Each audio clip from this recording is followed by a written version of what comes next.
Bom pessoal, sejam bem-vindos a mais uma aula. Eu sou o professor Renato Lima. Venho aqui trazer um pouquinho a respeito de ângulos, alguns conhecimentos básicos que vocês precisam saber para poder começar a introdução em geometria, tá bom? Então vamos lá. Bom, primeiro que a gente separa aqui, três tipos de ângulos, certo? O que vem a ser ângulo? Ângulo nada mais é do que a abertura composta por dois segmentos de reta, tá bom? Então aqui nós temos dois segmentos de reta, tá? Ok? E essa abertura aqui forma um ângulo. A mesma situação acontece nessa segunda imagem e na terceira imagem também, tá? Quando a gente tem uma abertura em que nós conseguimos imaginar um L, certo? Um L, tá? Então, nessa situação a gente tem um ângulo que se chama reto. E esse ângulo reto, pessoal, é um ângulo em que nós temos exatamente 90 graus, certo? Exatamente 90 graus. Uma outra maneira de você conseguir saber se o ângulo é reto ou não é você analisando se aparece essa situação aqui, esse quadrado com um ponto dentro. Quando isso acontecer, ele está informando para você que ali tem um ângulo de 90 graus, tá ok? Então nós temos também ângulo agudo. O que vem a ser um ângulo agudo? É quando nós temos um ângulo que mede menos de 90 graus, ou seja, a abertura dele é menor do que 90 graus, tá? Então nós temos essa situação aqui, Perceba que eu coloquei essa letra, é uma letra grega, do alfabeto grego, que geralmente é utilizado para representar ângulos, certo? Essa letra grega aqui recebe o nome de alfa. Então, essa abertura, ela tem um valor determinado como alfa, e esse valor, ele tem que ser, por obrigação, menor do que 90 graus, já que é o ângulo agudo, tá ok? Então, nós podemos colocar aqui o seguinte, que alfa, ou seja, o valor de alfa, ele tem que ser, por obrigação, menor, certo, do que 90 graus, tá ok? Então, lembrem-se disso. Nós temos também um ângulo obtuso. Obtuso é aquele ângulo em que nós temos uma situação em que a abertura do ângulo é maior do que 90 graus. Então, nós temos essa representação aqui, onde podemos perceber que a abertura dos segmentos de reta é maior do que 90 graus. Já que 90 graus é um L, ele consegue abrir muito mais. E eu representei novamente aqui pela letra alfa. Então, a maneira que nós podemos colocar aqui é a seguinte, que alfa, ele deve ser, por obrigação, nesse caso, maior do que 90 graus. Então, a medida desse ângulo tem que ser maior do que 90 graus, já que é um ângulo obtuso, tá ok? Agora aqui, pessoal, nós temos congruentes. O que vem a ser esses congruentes?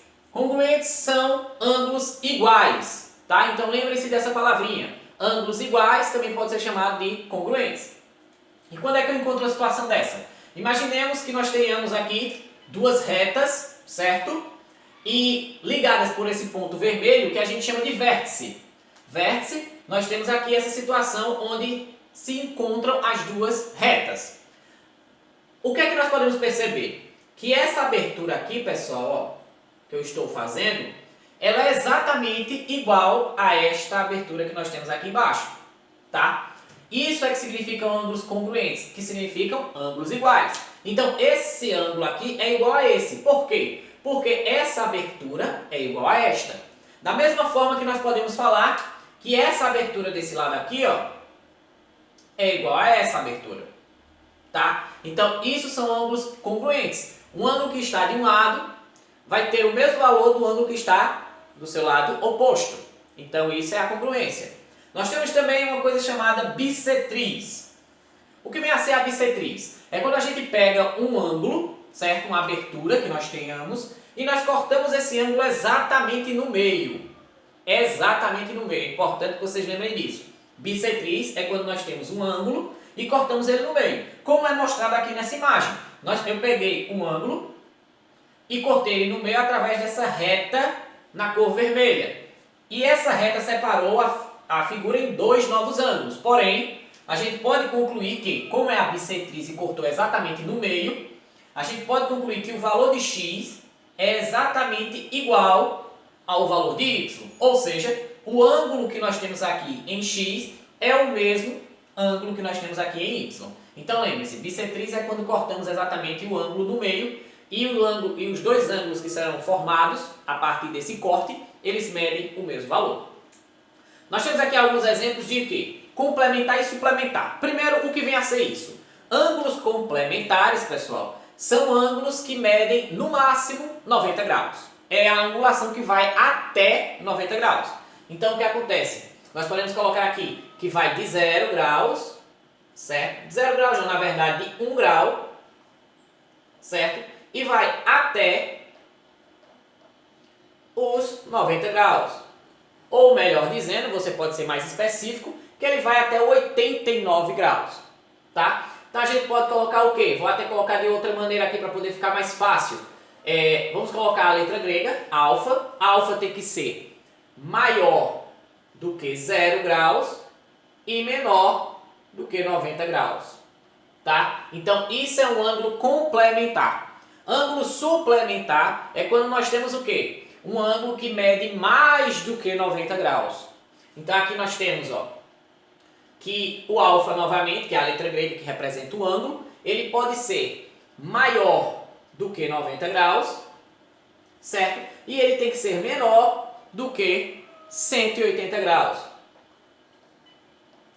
Ok? Fica melhor assim para vocês entenderem.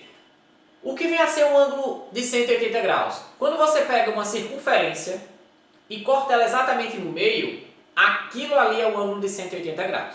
Lembrando que os ângulos é baseado exatamente numa circunferência e cada cortezinho que a gente faz é um ângulo que se forma. Agora aqui nós temos duas situações hipotéticas. Nós temos aqui uma situação em que nós temos um ângulo de 45 graus e eu quero descobrir o valor de x. Mas perceba o quê? Eu tenho essa reta aqui e essa reta todinha, se eu pegasse daqui desse ponto até este ponto que eu estou marcando agora, nós teremos um ângulo de 180 graus porque é o quê? É a metade de uma volta. Então, se eu já tenho 45 e quero descobrir o valor de x, eu percebo que essa situação, ela se enquadra na situação de um ângulo suplementar. Então, como é que eu vou fazer? Eu sei que x mais 45 graus tem que dar quanto? Como é um ângulo suplementar, ele tem que dar menos de 180 graus, mas a gente coloca como 180, para nós termos uma base. Então, aqui, ó, o total que ele pode atingir é 180. Certo? Então o que é que eu vou fazer? Vou deixar o x sozinho aqui, igual 180 graus. O 45 que está somando, ele passa para o outro lado, diminuindo, ele muda o sinal. Então fica menos 45 graus. Certo? Agora só é resolver essa operação matemática. 180 menos 45, a gente vai ficar com 135 graus. Certo? Ou seja, a medida de x é de 135 graus. Quando a gente soma com 45, dá os 180 graus. Certo, pessoal? Agora aqui do lado, nós temos outra situação. Nós temos agora, ó, percebemos que nós temos um ângulo que é bem semelhante a um ângulo reto, ou seja, de 90 graus. Então a gente já percebe o quê? O máximo que essa reta em azul pode alcançar é o ângulo de 90 graus. Logo, nós dizemos que essa angulação máxima dela é uma angulação complementar. Então vamos lá, eu já tenho o valor de 30 graus, certo? Eu sei que 30 graus somado com esse valor que eu tenho aqui, que eu não sei qual é, ele tem que dar, por obrigação, um ângulo complementar, ou seja, ele tem que dar no máximo 90 graus. Então, coloca aqui o valor máximo que ele pode alcançar. Então agora vamos fazer o quê? Isolar o x, repetir o 90 graus que já está do outro lado, e o 30 que está positivo ele passa negativo. Ficando dessa maneira essa operação matemática. Então o x ele vale o quê? 90 graus menos 30 graus, nós teremos 60 graus. Certo, pessoal? Então esses aqui foi dois exemplos que eu separei para que vocês conseguissem entender um pouquinho melhor algumas situações que envolvem os ângulos, tá certo? Então ficamos por aqui, até a próxima aula, pessoal. Tchau!